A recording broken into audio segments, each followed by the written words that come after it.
Okay, the big talking point of the week then is something that South African Test cricket lovers have been aware of for 3 months, but the rest of the world has suddenly woken up to the fact that South Africa have selected what is effectively a C team to play 2 Test matches in the World Test Championship against New Zealand in the land of the long white cloud in February. Neil Brandt will captain a makeshift team which includes 7 uncapped players, including himself, who will become the first man to captain South Africa on debut since I think it was Alan Melville in 1938. Anyway, it's a subject that has certainly caught the attention of Steve Waugh amongst a number of very high-profile international players. Waugh suggesting that Test cricket will be dying if that's the kind of attitude that the game's administrators show to it. All I will say from my point of view is that they're not club cricketers. They're talented cricketers, many of whom haven't yet reached their best, and a few who are past their best. But the ramifications, Jon Norman, of this selection, we will only know in the months and years to come. But we can certainly speculate with a certain degree of sadness, can't we? Yeah, absolutely. And it's a story that you've been across for the best part of a year. I'm not sure I heard anybody else verbalizing this situation earlier than you did, and you've been proved right, unfortunately. We spoke about it last week, didn't we, on the show, about where Test cricket is, where it's going, where it's been. And yet here we are. I suppose the notion that we can never go back to where Test cricket was is fanciful. It never will be. And I suppose if cricketers in the 60s, 70s, 80s, before that as well and after, had the choice that the modern day cricketer has now, then Test cricket wouldn't have survived then either. It was very, very difficult to get on the gravy train, wasn't it? And it was quite interesting from my perspective to speak to Kumar Sangakkara about 7 years ago.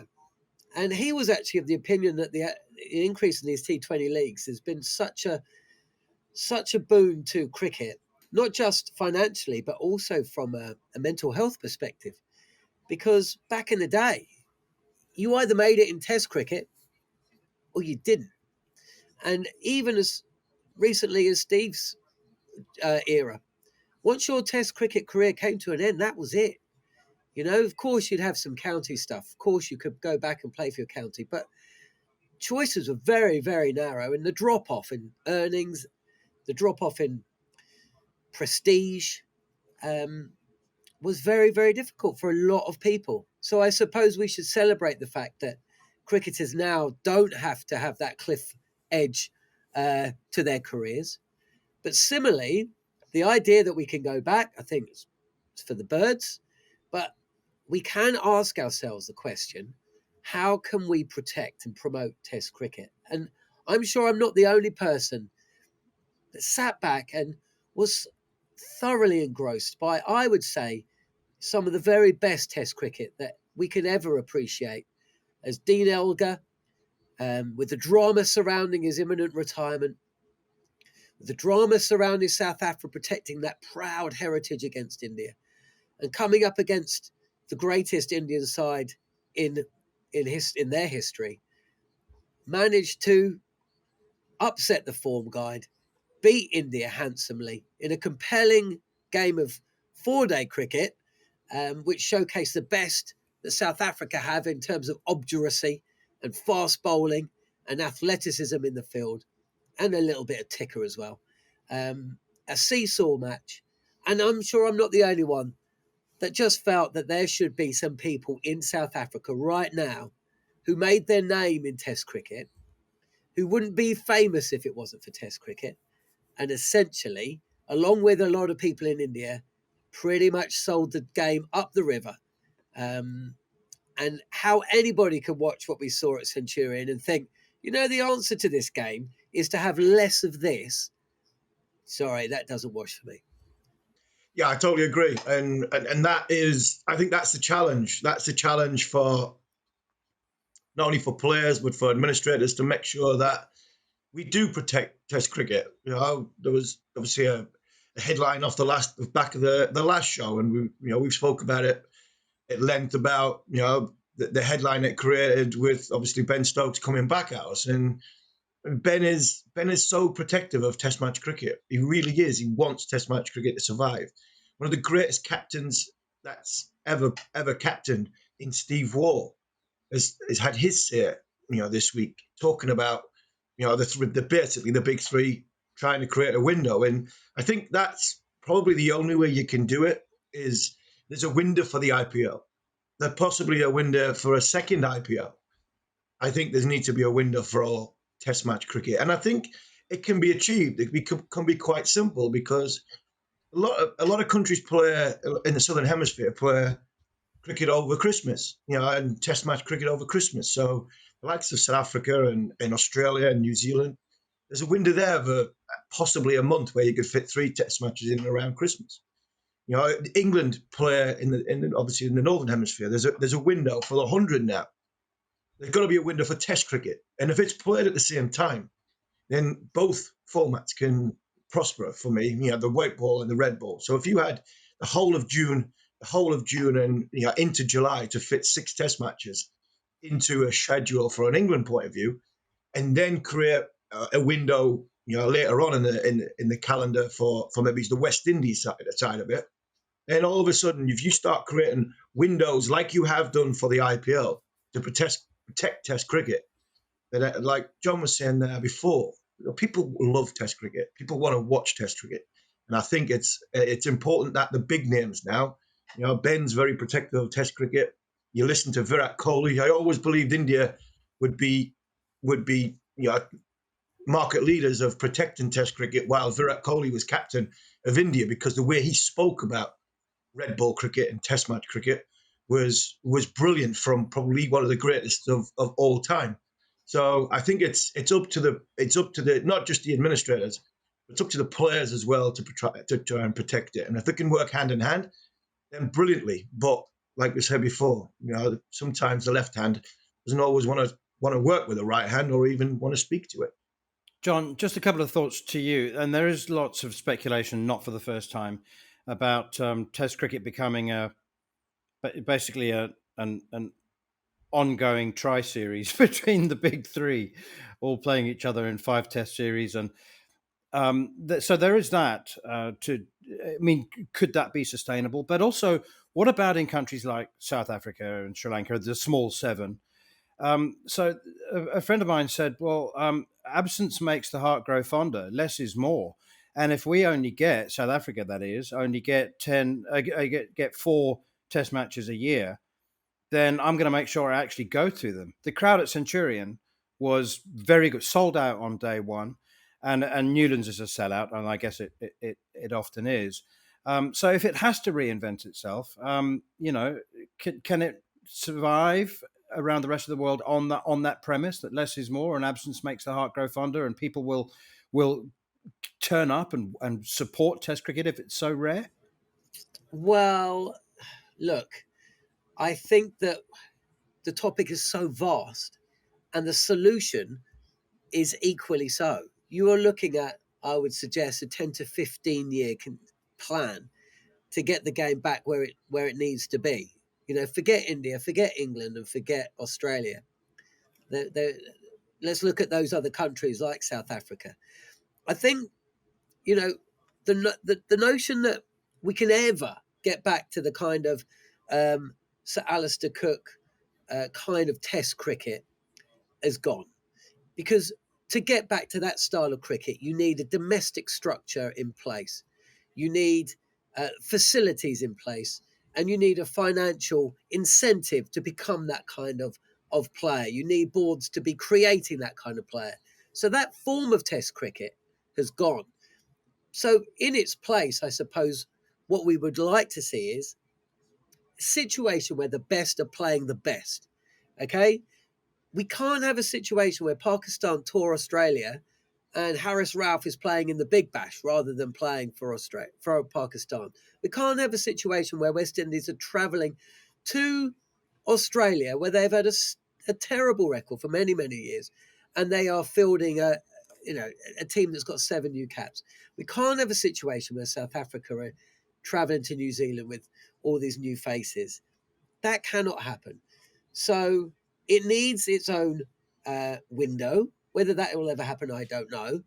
But if it won't happen, and I don't think it will, then you need to have investment and they need to be incentivized. Yes, you had a good team, a good crowd at Centurion. Yes, less can be more, but I can't really see how it can be to the betterment of a game to disappear for 11 months and then come back. And, that doesn't make sense to me. You're trying to attract the youth of tomorrow or youth of today to the game tomorrow. Now, it's all well and good some bloke who's been interested in cricket for 30 years saying, oh, well, I'm definitely going to try and make it. His kids won't because 11 months in the year of a 7-year-old is like 10 years in the life of an adult. So they need to be able to see it. If they don't see it, they're not going to go and try and play it. It comes back to financial incentive. You need to get the best players on the park. Okay? And if that means paying them, and if that means, look, you're not going to be blocking it out. You're not going to be over my dead body. And there might be quite a few 3 or 4 day games, but it will be exciting. It won't be for the purists. Just got to get the best players on the park. You get the best players on the park, and it is, once again, test cricket. Test of everything, yada, yada, yada. At the moment, this is test cricket in name only. It's a 5-day game of cricket. I don't even think it should be called test cricket. So there is a way. Mike Atherton wrote about 6 months ago, although he wrote a very gloomy piece this last week, and I can understand why. But essentially, you've got to have a situation where the boards can make money out of test cricket. And if they make it exciting and it's the best versus the best, then you won't have situations, hopefully, like you saw at Hamilton for Ross Taylor's final test match, or you see it across the Caribbean for test matches that don't involve England or India. Or, let's be honest, in South Africa on occasion as well, where these test grounds have got nobody in them. Because we could talk about protecting the primary form of the game all we like, but you've got to get people in there. And if they don't, and if it isn't the best versus the best, then I'm not sure how it's ever going to succeed. Harmy, one thing that would solve the situation, I think, in the smaller countries is, as was suggested by Usman Khawaja and Steve Ward just before the New Year Test match at the SCG, they both said, Usman Khawaja actually said, if you paid people properly to play Test cricket, they would be sufficiently incentivized, and that would become their priority. Now, take who are the best played team? Well, Indian players their match fees are always top secret. So England and Australia, what do they get paid? £20,000, $25,000 a Test match? Is it that much? I think it is.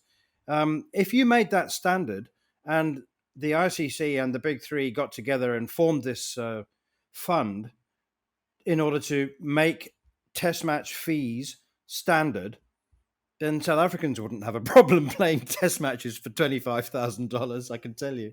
Yeah, I 100% agree that if you did make the fee a standard fee, which was at a decent rate, at a high level, and you give it a window where Test match cricket is being played in that window and that block, then I think you would see, you might see it a lot. The product will be better, first and foremost. By paying somebody more doesn't mean you're going to get better product, because by giving a guy 10 grand or giving him 20 grand, if it's the same guy, you're going to get the same product. I just think from a Test cricket's point of view, I think the way that these franchise leagues and the way that the shortest format is being marketed at the moment, Test cricket's getting left behind. So I think if Test cricket gets marketed in the same way as something like the IPL gets marketed, yes, it's a completely different product. But if you're trying to say the best versus the best, and that's how we get things started, and the fee is going to be at obviously a standard across the board, a lot higher rate, then I think you might see a lot more players.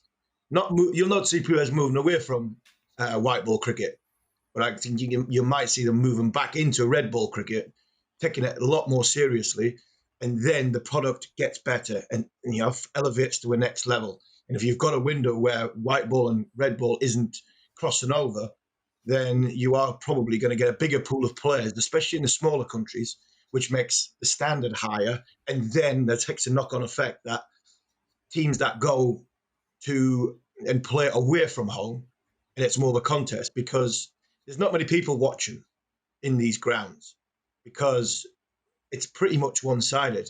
Teams go away from home now, other than potentially playing in England when the ball does a little bit more.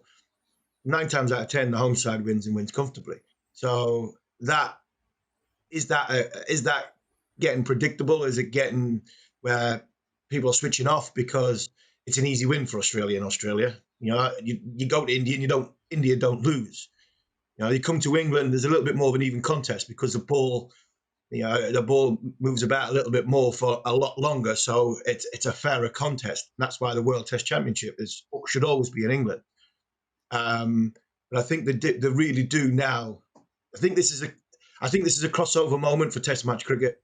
It either goes downhill rapidly and we lose it for 6 or 7 countries, or, like you said before, there, if less is more for the short period to build it back up, and then have places in play for like a match fee, which is a lot more lucrative for the smaller countries, as well as a window for only Test cricket. Then it might be a starting point to go into the trajectory that the shortest format's going at. But at this minute in time, unfortunately, the likes of Ben Stokes, you have Virat Kohli, who's a big one on Test cricket. They're the only ones that really are keeping Test cricket alive. Steve Smith, Marnus Labuschagne, these players are keeping it alive. Once they go, will Test cricket go? That's a big, big worry. On AM, on DAB, via the talkSPORT app and on your smart speaker. talkSPORT.